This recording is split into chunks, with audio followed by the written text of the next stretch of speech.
Hey, everyone, it's Jeronica. Hello, it's Andy. Cheers, this is Cheryl. Howdy, it's Sultan, and this is Logging into UKG, a Chicago Users production. Obviously, your favorite HCM podcast by HCM admins for HCM admins. How's everybody doing today? Well, it's early. Waking up. Yeah. Not our normal recording time. Is definitely not. It's definitely not. But we're not the only ones here. And it may be early for us, but I don't think it's early for our guest. Yes, we have a special guest, joining us today. Steve Bevan. He is a senior director over Global Payroll and here to talk about the global payroll space. And Steve, if you want to just tell us a little bit about yourself, get us started. Sure. Yeah, absolutely. So I'm embarrassingly described as a career payroller. I've been doing this for many years now. Yes, I don't look it. I know I can tell you that. But yeah, I mean, maybe 30 odd years now. I started in the HR space. I left university and went in to take a HR role in a manufacturing organization. And I looked after all of the things that nobody else really likes to look after, right? The carpool and the cleaners and all of that type of stuff. That was my role initially. And one of those areas was the payroll office. So that's where I really started to get my introduction into how payroll worked. At the time, everything was manual. There was no real automation. I used to calculate pay using the old Kalamazoo system with pen and ink and calculator. And we paid in cash at the time. I used to stuff cash into a little brown envelope, and then every Thursday, a huge queue of people would appear outside a little window no bigger than a TV screen. And they used to come along and give me their cards, and I used to give them their cash, and that was the repeat motion for many years. Once I'd sort of got a feel for payroll, I started to then get interested in how payroll would fit into an organization really, and how key and pivotal it was, rather than just, the transactional piece of giving people their money at the end of every week or every month. I started to look at payroll systems and automation and how to really make that long list of tasks to get people their pay each week or month much more streamlined, so that we could start to look at how the payroll organization could start to add value to the wider HR organization. So from there, I moved from company to company, really trying to sort of pad out my CV a little, gain experience of different industries. I took on a few roles where we were implementing SAP. So the HR module of SAP way back when. And yes, this absolutely dates me. I do realize that. But I sort of joined those teams as the sort of payroll implementer of those HR modules. And simply because I'd started to get interested in how payroll was that pivotal piece within the organization, and could start to look at becoming a key business partner that wasn't just transactional, in its base. So yeah, I lived in the UK, worked in the UK for many years. Met my now wife when I was on holiday in Greece. She's Irish.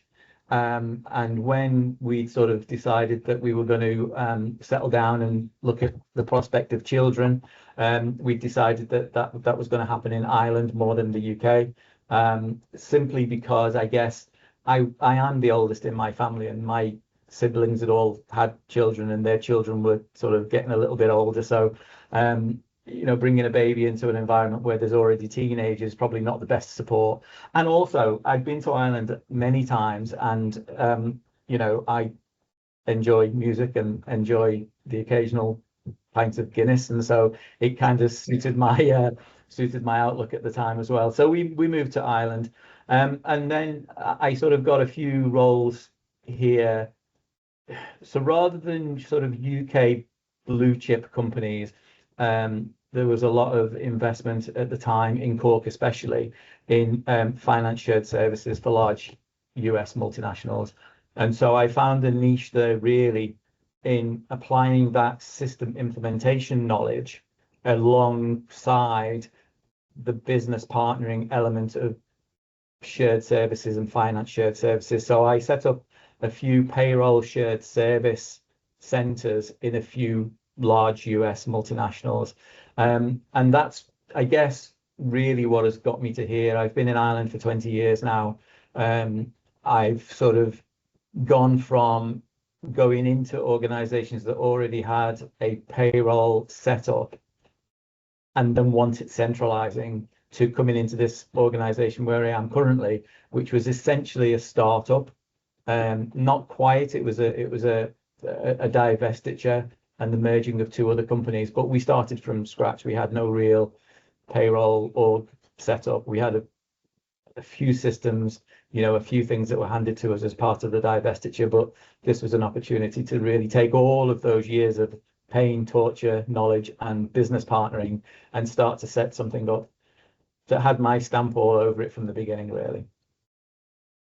Wow. Yeah. So not even just in the global payroll space, but the transition from cash all the way to direct deposit. Yeah, right. Yeah. Yeah. Yeah. And incredibly, I'm still, even so many years on, dealing with people that don't want direct deposit. And we have to facilitate some people in having or getting them paid that doesn't involve direct deposit. So even all of these years later, we've still not 100% moved to digital transactions. But fully away from the little brown envelopes full of cash.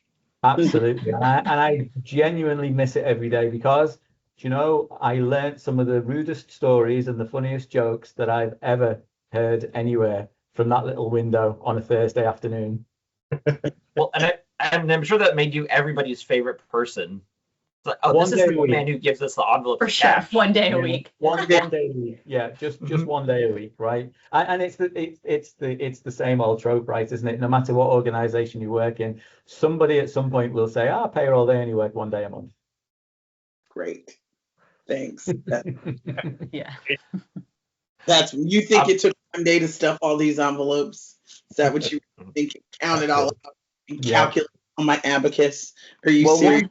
One story from those days. I mean, I've kind of tried to be innovative in everything that I've gone into. I've never really accepted the status quo. When I first went into payroll, there was this tradition of what people term sometimes as the payroll dragon, right?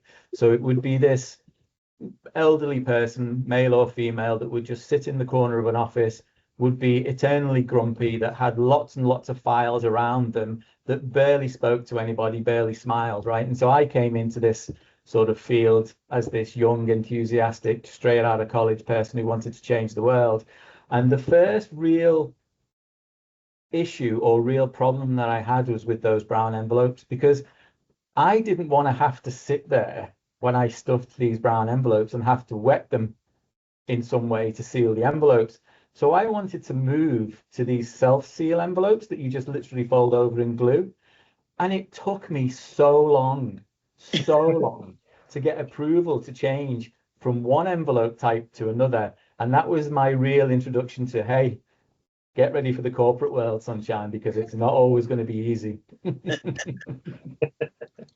Slowly but surely you made the change though. Yeah, and we're all familiar with that, right? Any change that we disrupt, even if it's a positive one and more efficient, we're met with resistance a lot of times. It's totally our experience. Everybody can relate in some way or the other with that, like you said, Cheryl. It's just like, and it's so minute. It's an envelope. You're like, seriously? And they're like, no, but I want this one. And I need all of your saliva over the next. Right. Thank you. Well, I'm go ahead. I'm sorry, Andy. I was going to say, so moving off of envelopes and stuff in cash, which, by the way, Steve, whenever we meet in person, we are going to expect a thick envelope from you. But so what would you say to organizations that are looking to move to more of a global centralized payroll? Where would you recommend they get started? I mean, this is obviously a very complex ordeal, but where would you say a person should start? So there's a lot of planning that goes into something like that, right? So the assumption here is that there is always already some sort of payroll structure in place, especially with large organizations, right? So it may be separate and it may be in different countries and run by different people, and they may have different processes, right? The thing that I would think of initially is location. Where do you want this centralized role to be, right? So you've got to consider a few things. You've got to consider resource and knowledge and expertise and where that knowledge and expertise is.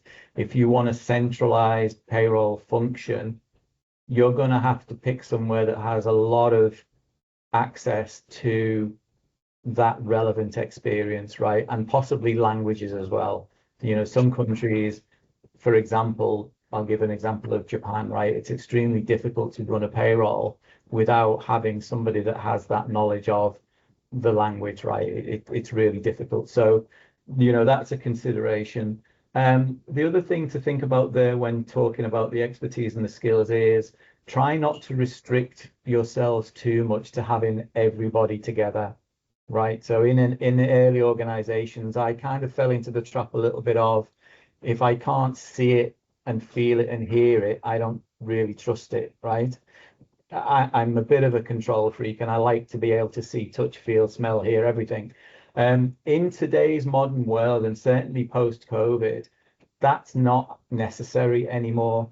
When we, on the 17th of March, whatever it was, 2000 and something, when we were all told to go home by the government in Ireland, I thought the world had come to an end because there was absolutely no way we could run an organization, a payroll organization for 34 different countries and 5,000 people, all being remotely and never actually seeing each other face to face.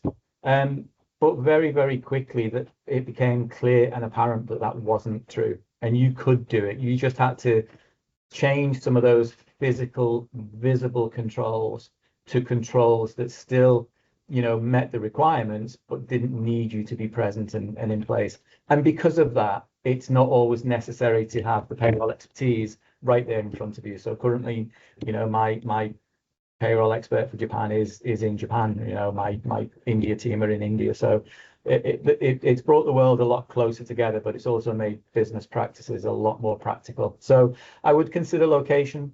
I would also think about your systems and which systems you currently use for HCM, which systems you use for finance, and which system that you're possibly going to use for the payroll operation.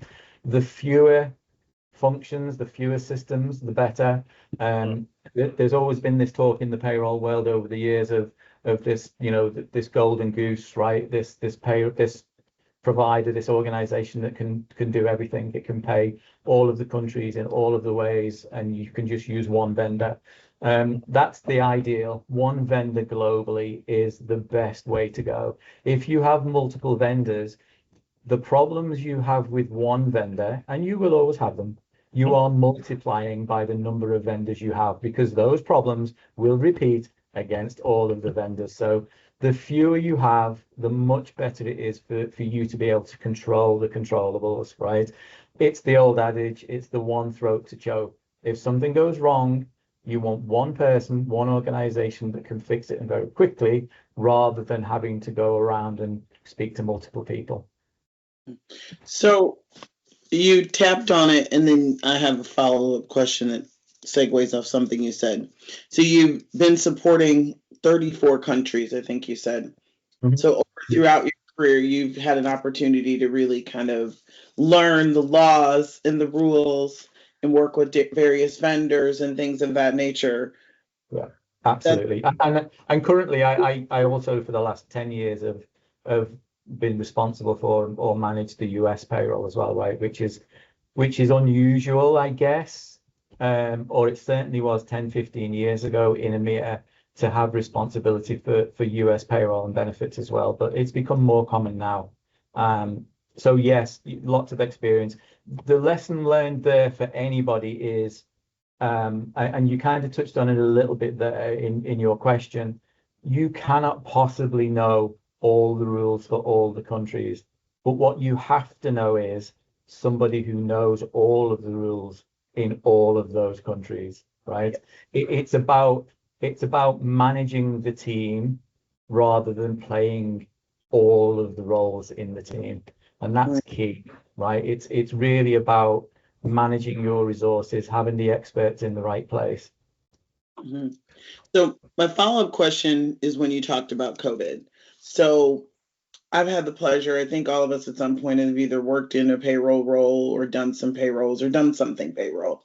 And I echo the sentiment about the shift in the payroll mindset during COVID because I was leading a payroll team, a shared services team at that time, domestic US and Canada, so not global in terms of payroll. But we had to really think when I started, my biggest challenge was I hated having to work holidays or come in on the days or work nights. And I was determined because I'm a tech girl by nature. And I was like, we're not doing this. So we had to think differently about how we did our payrolls. And so I won't get into how we did it because it's not about me, it's about you. But I'm curious to how did you guys solve that problem as you think about that? Because people still have the old mindset that you have to physically be in the place to do payroll, to process payroll, to print the reports, to do these things. I've come out of that because I've shifted what we do internally in our organization. But I'm curious as to what you all did. I mean, you had this huge thing that everybody experienced together globally, and then you were supporting an organization that was a little bit more, I would say, traditional in their payroll sense, and then you came out of it. It sounds like glowing with some opportunities that maybe others can learn from and think differently. Yeah, absolutely. The key and the focus initially was what are our hard and fast deliverables, right? What can not change here? So rather than looking at the whole picture and panicking about what are we going to deliver, what do we have to deliver? What are the absolutes here? And everything else can be worked in around that. So what are our deadlines, right? Is our data still going to come into us in the same way? People are not going to be able to send us documents anymore. People are not going to be able to send us timesheets anymore in the way that they used to because we're not in one location. So how do we quickly change to a digital delivery? How do we change to a centralized mailbox? How do we change to very quickly centralized email addresses rather than individual email addresses so that it doesn't really matter who is available at any time? If a query, question, issue comes into the payroll mailbox, somebody will pick it up. There were 10 people in the team at the time. So one of those 10 people is going to pick it up. And having then a defined process for what you do for escalations. How do we get hold of each other? How do we get hold of other people within the organization? Because it's not just the 10 people in payroll that are now at home in 10 different locations. It's the whole organization. So what are the absolutes? And we concentrated on that very, very quickly. We had some late nights, we had some really long get-togethers, some really heavy brainstorming sessions about what we can do.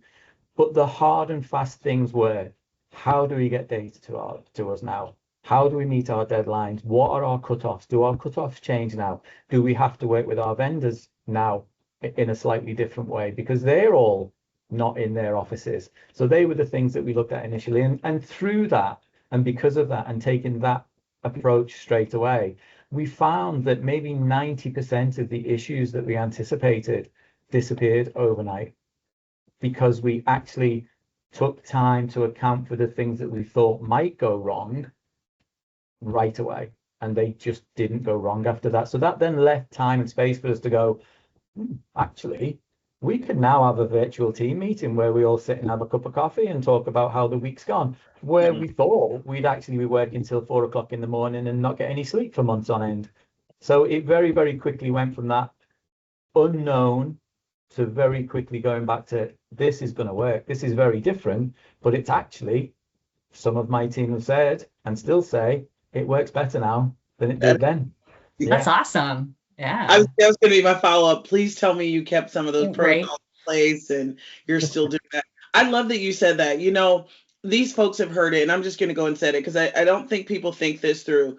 We put in payroll bots for this very reason before we went into COVID, but it served us. So when COVID happened, because we were already doing reports electronic and automated and the bot was running it, it didn't need a physical person.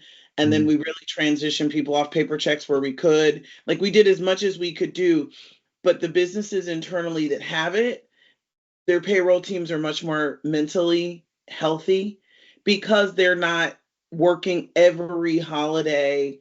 I don't know about, outside of the US, but I know in the US it's very common that the payroll team is expected to not take a full week of vacation, work on certain days, and everybody else is enjoying their time off with their family. And they're like, sorry, gotta go cut payroll. And they can still do that in a shorter, condensed time. So I love that you said that. So, audience, listen up. Don't bombard Steve ever, but talk to any three of us and we'll get you some answers about how do you transition from a paper-based traditional payroll process globally, even, mind it, 34 countries, and sorry, I told you once I knew I got excited. Now I'm like, I'm on a roll. I'll shut up. Dalton had a question. That was good stuff right there. Yeah. So my question comes from a non-payroll perspective because I'm in my HRIS role, I touch everything in the HRIS world except for payroll. There's a nice little firewall in our organization between the HRIS side of HR and the payroll side of that. But from what I've seen, I feel like the big thing coming down the pipeline, again, from a non-payroll person, is earned wage access. And I'm curious to hear your thoughts, the pros, your cons on how you see that sort of changing how payroll works. And then I'm curious, again, as someone who knows payroll on your side, is there something bigger that you see coming down the pipeline for payroll and processing? And what are your thoughts on it? Oh, wow. Okay, so the first bit, I would say it's an evolution, not of a revolution there, right? So I've been in payroll for many, many, many years, and the question I would ask every time that comes up is why, right? Why do you want to know before you've been paid what you're going to earn? Or why do you want to necessarily know what portion of your pay? There's a different question there that generally is the basis for that, right? People want technology for technology's sake, instant access. We're in this world now where people are constantly glued to technology and looking at things and analyzing. Payroll, yeah, I get it, right? Payroll should be, I'm probably going to, I will get slings and arrows here, right? But payroll works best when it's not seen and not heard, right? If I don't hear from any of my C-suite people in a year, I've done a fantastic job, right? Absolutely. Yeah. So if you're bringing payroll into the world of technology and instant access and people wanting to know this and wanting to know that, that's not the world where payroll works best. So that would be my vague answer to that question, right? What's best? What's next? What's coming down the line? So there's this constant question now that drives me insane. It does drive me insane, but I get it, right? Why is payroll still seen as a back office function? Why are there no payrollers on C-suite, right? Why is there no seat at the table? And you see it constantly. And there's an easy answer to that, right? It's because it's too specific. People that are on that table that are a C-suite, they may be finance or they may be this or they may be, but they've got a broad business knowledge. They're there to run the business and run the organization, right? They're business men and women that are there to make decisions for the organization. And payroll is very, very specific. So the whole C-suite thing, it drives me completely insane because it absolutely should never happen. Because if you're broad, experienced enough to be at that table, you've not really got the payroll experience necessary to run the payroll organization, because you really do need to be in the weeds there sometimes, right? You need to have been up until 4 o'clock in the morning stuffing money into pay slips, right? And that's generally not the background of those guys, generally not the background. That said, there is a definite role for payroll in supporting or enhancing the C-suite, right? Payroll has become and is going to become more of a pivotal role in forecasting, data analysis, business support, right? So I think it sort of borders a little bit on that age-old question of, is payroll part of finance and HR? Where should it sit, right? Payroll need to learn to be better advocates and better business partners for that whole C-suite. And I think the next change for payroll that is going to elevate us from back office function to key partner is that data analysis and that data provision, and learning to use the information that we have at our fingertips to help people to make those business decisions. I like that. That's Oh yeah, and you touched on it too, where mostly I've seen payroll under finance, but this is the first place I've worked where it's been under HR, and the differences, right? How things are processed, yeah, and just You've only seen it. I see it. I've worked in an organization where half is under payroll and half is under finance. I mean, under HR and half is under finance, and you can see the differences internally. oh yeah, absolutely. In a global organization, how we're able to move the needle, like the bot is a perfect example. That's why only half of our companies have it and half don't. Finance haven't found the value, but HR is like, we don't want it, we need to be done with it. Wellness, people need that. So it's very interesting. I just like your take on what you said about, how they can get a seat at the table without having a seat at the table. They still, the way you put it is like, you got a seat at the table, it's just a different seat. Right, the input, yeah, you're given the Yeah. So it's about that, being able to influence and assist in the making of those decisions without being up front and central, right? It's the power behind the throne type thing. If you're the one providing the data, and they're making the decisions based off of the data, then you're sort of steering some of those decisions depending on the data that you have and can provide. Yeah, I mean, there's so many different avenues in which data and technology can be used. I mean, even if I think just off the top of my head about, every organization has to have a method for people to sort of raise queries or complaints, if you like, or questions to the payroll organization. And then most organizations will just take that and they'll just say, well, let's see how quickly we can answer those questions. Let's see what our turnaround is. Are the payroll organizations sticking to their KPIs? Have we cleared all the questions out? Is everybody happy that the payroll are giving a good service on questions? And it stops there.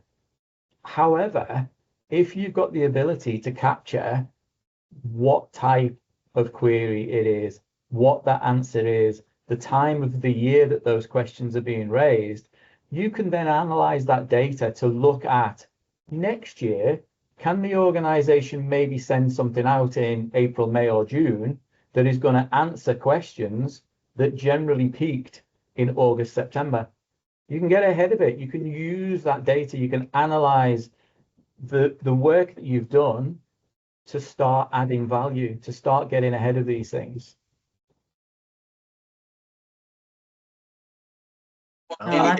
Super jazzed. So I'm already like, I'm gonna say it. I think I've never said this. We've been on a lot of episodes. This is my top one. I'm gonna business. I've already thought of 14 people that I need them to listen to this. This is good stuff because payroll is so antiquated. It's a mindset. It really is a mindset. And as a global organization, I'm dealing with this right now. How do I consolidate all of these payroll systems globally? I just left an HR conference internally. All of our international teams said, we need better support across our systems, and payroll is at the forefront. Like, but you can't mess up our payroll, right? Like, you got to be careful. But they still have, like, we are in 22 countries. We almost have 26 systems. It's insanity. And they're just spinning their wheels. And to hear that your philosophy on the consolidation is key, I think that's really, really cool, because that's my philosophy. And they've been like, why? And I'm like, I'm going to be like, Steve, who started the direct deposit, honey, sorry, been doing this for over 30 years, he said. And you guys sound like you've done it successfully, and you give some really practical. So I think what I'm interested in, and Perry, what some of the audience is you've talked a little bit about kind of how your journey is went, not only within payroll and what you're doing, and even theoretically how they move. Dalton asked a question about, how do we move things forward, or Andy said, where do we get started? Like, how do you get started? How do you have those conversations internally? Like, how do you now start to influence your organization, that seat at the table, to say, we don't have to do payroll the way we've always done it. And here's some factors. So for those companies who are saying, we need to consolidate systems. We need to, think about doing things a little bit more electronically. We need to become a better business partner, and have struggled with those conversations. What's some advice for them to kind of get on that journey to maybe move the needle internally? And Steve, before you answer, the one thing that I would also add to that is, not only is this change, and how change can be scary to an organization, but now we're talking about a change in payroll that multiplies the scariness. So I just wanted to add that portion in there. Yeah. So you've got to have the vision, right? You have to have somebody who's going to do this, that has that total vision. Otherwise, it's just going to be a lot of small steps that are never going to come to fruition, right? You're just going to be constantly firefighting. I think that you've got to go straight to your value statement. If you're going to, for your sponsors, you've got to go straight to that. This is what we're going to achieve from this, and unless we make this change, we're never going to get it. So you're going to have to talk about, efficiency of service, efficiency of process, efficiency of control, single processes, single controls, easily manageable. You're probably going to have to look at some cost, having multiple payroll departments and multiple providers. It may not look it, but it is going to be more costly. If you want to change or move the business in some way, having multiple organizations or multiple payroll organizations means making any change almost impossible. You've got to do it 22 times instead of doing it one time.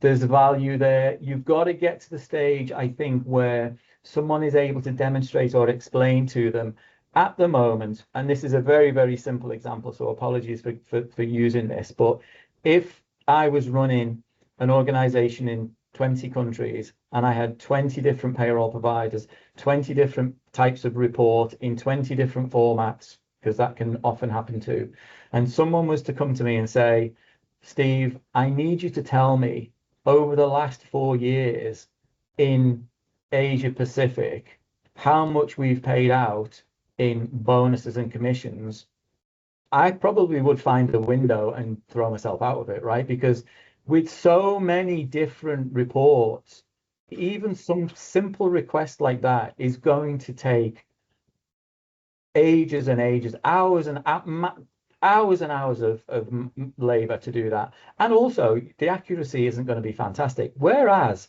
with a single system, with a single source, that's a 30-second press of a button to give that type of analysis and that type of data, right? So I would start really going straight to that value statement. If you want to progress, if you want us to be able to start to give you this type of reporting, this type of business support, we really need to start to make that investment on centralizing the payroll function, on centralizing the number of systems that we use, on bringing it all down from all of this noise to a single controllable cell that is going to give us far more benefit than having multiple. And I'm going to add on to that, because that example you gave was real for me, and I'm sure, for any global organization it is, and never give up, right? That's how Steve and I actually crossed paths, is starting the journey to the consolidating into one payroll system. It took me 1.5 years to convince and show, even having that bird's eye view, exactly what you're talking about, where if you need to grab reports, simple question, bonus and commission. Well, it's not so simple when you got to reach out, and then you have the time zone change difference. And yeah, perfect example. Thank you, Steve. Yeah. So to you two resident centralized people, let's ask another question that follows up. How do you go from a central payroll team to shared services function? Now, my team shared, you guys know this about the HR tech team. We are the only shared services team, and I built that from scratch. But I don't have the chops in payroll to really kind of convince them, as what you talked about. There's a shared services function, but there's local, right? How do you do that? And then with our business is dispersed of multiple presidents, multiple businesses, but there's value. We share a lot of the same systems globally, so I don't ever understand why not. So, love that. So how do you really transition from maybe a disparate function to something that is more shared services? And going back to how you mentioned that you have the people that are experts in that locale, right? So you're not looking to be the expert, you're looking to have a team that can support the local. How do you, have those, make that transition from that more disparate model to a shared services model? So I would take what I would think would be a unique approach to that. I would take and make a list of everything currently that is not working for you. I like it. Right. I would make that list. What's not working with your current approach? And then I would look at how a shared service function is going to fix all of those things. And you'll find that almost overnight, 50% of the things on that list will simply disappear. In a shared service, I don't need to tell you, right? Because you know this. With a shared service environment, you have generally single process, single control, multiple user organizations, right? If you apply that to a payroll team, if what currently without a shared service center or a centralized payroll, if one of your payroll areas is down, goes out, your expert is sick, long-term sick, the scramble to have somebody cover that position to maintain service is an absolute nightmare. You've really got to find somebody that can slot into that space. Currently, now, I have at least 3 people that can cover every country because we have everybody in the same space, using the same processes, using the same system. So I can have that role covered immediately. No drop in service. Everybody's following the same processes. Everybody knows what the deadlines are. Everybody knows where the data comes from. So we can cover that type of emergency situation immediately. So from a payroll support and delivery aspect alone, that's the biggest benefit that you will get. The other side of that is if you move to a single vendor rather than multiple vendors, you're doing exactly the same thing with your provider as you're doing with your team. They're able to cover any emergencies or downtime much quicker than if your vendor in a particular country for some reason goes down, right? If your vendor, how many times have you heard organizations that have had a situation where something's happened, the provider in a certain country can't run the payroll that month, so you've had to pay them what you paid them last month. The only thing you can do is process last month's file to get people paid on time, right? That's never going to happen in a single vendor shared service payroll environment. It's never going to happen because you've got the ability to maneuver and to be able to cover those things. So for me, that's the most important thing. Remember my earlier comment about being a control freak? I like to be able to know that I cover off all of these emergencies. If I didn't have a centralized payroll system, if I didn't have a single vendor, that would keep me awake at night. Wow. Yeah, I would say control freak, right? You're well organized and prepared.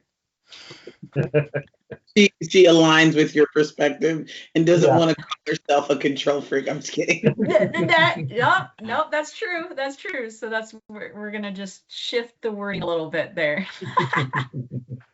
Oh my goodness. No, this is good. So this question is going to be a bit more specific because I know that we've been talking generally. So I will say that, generally different systems will work best for different situations and different companies.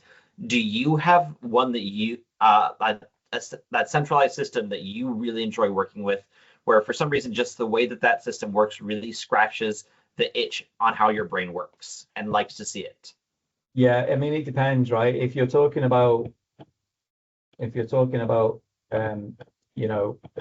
HR systems, then the answer to that's going to be no, because I don't really care, right? This is my side of the fence now, right? Yeah. As long as the data's good and it comes to me in a timely fashion, then look, I don't really mind. We currently work with Workday, and that works well for us, right? It's probably, from an interface perspective, it's probably the most efficient HR interface system that we've had, right? It's easy to make the changes that we need to within the Workday system to be able to maintain that accuracy of data, right? So whatever the business pivots to, that's what we find most efficient at the moment. That may change. There's tons out there, right? From a payroll perspective, we use UKG, right? So we use OneView for our global payroll. We pay our US payroll through the Workday system, so we run that in-house at the moment. But yeah, the OneView platform that we use at the moment, it's developed from a technology base, right? So there's a lot of things in there that are really cool and funky and really good functionality. So it allows the user to sort of tweak the process a little, as it's technology based. You can tailor it somewhat, whereas with some payroll systems that's not necessarily the case.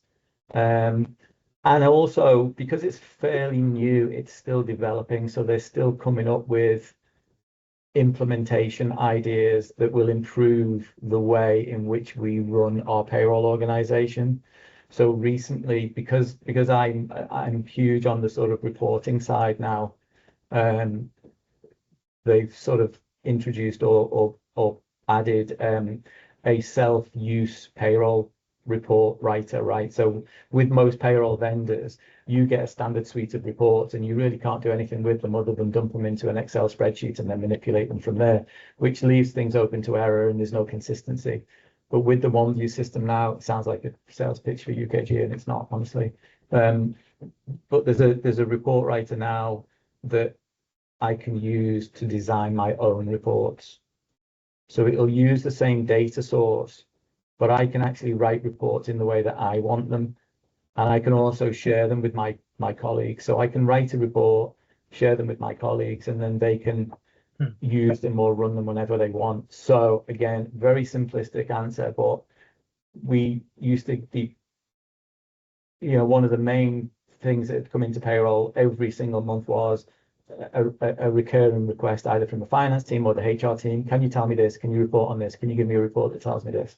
And standard suites of reports from payroll vendors generally don't do that, right? And because we kept getting these constant requests, this new report writer allows me to write the report once, share it with the person who was constantly asking the question, and then whenever they just want to run it, they will just click a button and just that report will run, and it will refresh with current data. So whatever the latest data is, whatever payroll's been added into the payroll system database since the last time that they ran it, it will give them the latest version of those numbers. So nobody needs to write a report every time. There's no editing that needs to be done to the report writer. They just press a button and it gives them the latest report. I'm hearing a theme of going ahead and sort of bringing things both in how you want systems to work, but also it sounds like you're reporting, bringing things centrally to make it more efficient. I'm catching that theme throughout. Absolutely. And if you didn't do that, if you didn't do that last bit of what you've just said, you could do none of the things prior to that. Mm-hmm. Yeah. So Steve, as we begin to kind of wind down this recording here, what sort of advice or guidance would you give somebody that's just starting out their career from a payroll perspective, like what would Steve go back and tell his younger self about your journey in payroll? Don't change the brown envelopes. Too much hassle. No, I would definitely say it is a career, right? So there are now professional qualifications that you can get within payroll. So it is an absolute career choice now. It used to be that people fell into payroll. They kind of did it because they kind of just fell into it. There is a career now. There is a definite. We've started to see, VPs of global payroll now. Some of that, is it VP really? But we're starting to see that now, and so those positions are starting to be taken up in larger organizations, particularly those in the finance banking world, right? So there is a career path. Don't fall into it, choose it, because honestly, you have to choose this as a career to be successful at it. But definitely go for it, do the study, get the experience, never be too afraid to ask questions, never be too afraid to challenge things. Through challenge comes innovation, right? The only way that things will change is by you challenging the status quo and asking questions. So definitely that's the advice that I would give my younger self. I love it. Inspirational too. Yes. So before we go ahead and start doing a full wrap up, I think it is time for our word of the episode. So I'll go ahead and describe it to you, Steve, as well as to any first-time listeners. Our word of the episode is essentially a one word that is chosen. And if we have a guest on, such as you today, we will let you choose it. Because we go ahead and do monthly presentations as part of our UKG Chicago user group, we always wrap those up with a quiz. And so the word of the episode is essentially a free quiz answer to make sure that the people who attend have a chance at winning the gift cards provided by the sponsors for those presentations. So with all of that said, Steve, if you had to go ahead and choose sort of one word that summarizes today's episode, which will be our word of the episode, our free quiz answer to our listeners, what would you have that be? Partner. Oh, I like it. Yeah. That's a good one. All right, everybody. Well, you heard it from Steve. Our word of the episode for today's episode is partner. Thank you. Well, and Steve, as we wrap up here, I just want to thank you for taking the time to meet with us. This was incredibly insightful, inspirational, and you've just been an amazing guest here today. And I really appreciate you being able to record with us here. Early morning for us, late night, late afternoon for you. So again, thank you very much for being a part of this. Well, thank you for inviting me. I've really enjoyed it. We've had a blast. Yes, it's been great. Who knew payroll could be so fun, right? A great discussion. Yeah. Okay. Steve's like, I knew the whole time. Yes. I'm like. Well, I guess then with that, thank you all so much for listening, and thank you, Steve, for being here. We really appreciate your insight and just your time. And to our listeners, we really appreciate your time and spending your time listening to us blather on about whatever nerdy little corner of HR and payroll we find to talk about each episode. So this has been Logging into UKG, a Chicago Users production, logging out. Thanks all and have a great day. So.